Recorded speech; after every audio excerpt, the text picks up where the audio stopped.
Hi guys, I am mister Kiran and welcome to our channel. Friends, చాలామంది ఏం చేస్తున్నారంటే ఇప్పుడు వాళ్ళకి 1000 సబ్స్క్రైబర్స్ అండ్ అలాగే 4000 అవర్స్ వాచ్ టైం రాకున్నా కూడా వాళ్ళు ఏంటంటే వాళ్ళు మానిటైజేషన్కి అప్లై చేస్తున్నారు. అంటే మీరు ఇప్పుడే మానిటైజేషన్కి అప్లై చేయకండి, మనకి టైం ఉంది. ఎందుకంటే వాళ్ళు ఇక్కడ ఛానల్లోకి వెళ్ళిన తర్వాత ఇక్కడ మానిటైజేషన్ ఎనేబుల్ అని ఉంటే సో నేను ఎలిజిబుల్ అయ్యాను అని అనుకొని వాళ్ళు ఎనేబుల్ చేస్తున్నారు. సో ఎనేబుల్ చేసిన తర్వాత వెంటనే వాళ్ళకి మానిటైజేషన్ అనేది ఆన్ కాదు. సో మీరు మీ క్రైటీరియాని రీచ్ అయిన తర్వాతనే ఈ మానిటైజేషన్కి అప్లై చేసుకోండి. సో ఇప్పుడే తొందరపడి మీకు 1000 సబ్స్క్రైబర్స్ లేకున్నా 4000 అవర్స్ వాచ్ టైం లేకున్నా కూడా మీరు మానిటైజేషన్కి అప్లై చేయకండి. సో మీరు అప్లై చేసినా కూడా మీకు ఎలాంటి ప్రయోజనం అయితే ఉండదు. సో మరి ఈ 4000 అవర్స్ అండ్ అలాగే 1000 సబ్స్క్రైబర్స్ వచ్చారా లేదా అనేది ఎలా తెలుసుకోవాలి? సో మీకు ఆల్రెడీ తెలిసిపోయి ఉంటుంది 1000 సబ్స్క్రైబర్స్ వచ్చారా లేదా అనేది మనకి పైన ఇక్కడే డైరెక్ట్గా చూపెడుతుంది.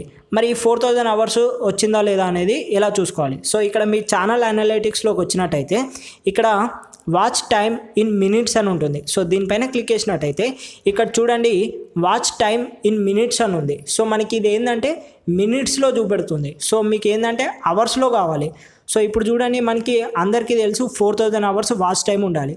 సో 4000 అవర్స్ ఇంటూ 60 కొట్టండి, అప్పుడు మీకు ఏంటంటే 2,40,000 మినిట్స్ అవుతుంది. సో ఇక్కడ మీ ఛానల్ అనేది ఇక్కడ లాస్ట్ 28 డేస్ కాకుండా లాస్ట్ 365 డేస్ పెట్టుకొని ఇంతకుముందు మనకు క్యాలిక్యులేటర్లో ఏదైతే చూపెట్టిందో అంటే 2,40,000 మినిట్స్ ఉందో లేదో ఇక్కడ చూసుకోండి.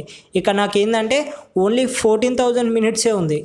అంటే నాకు కావాల్సింది 2,40,000 మైనస్ 14,000 చేస్తే ఇంకా నాకు ఏంటంటే 2,26,000 మినిట్స్ అనేది నాకు కావాలి.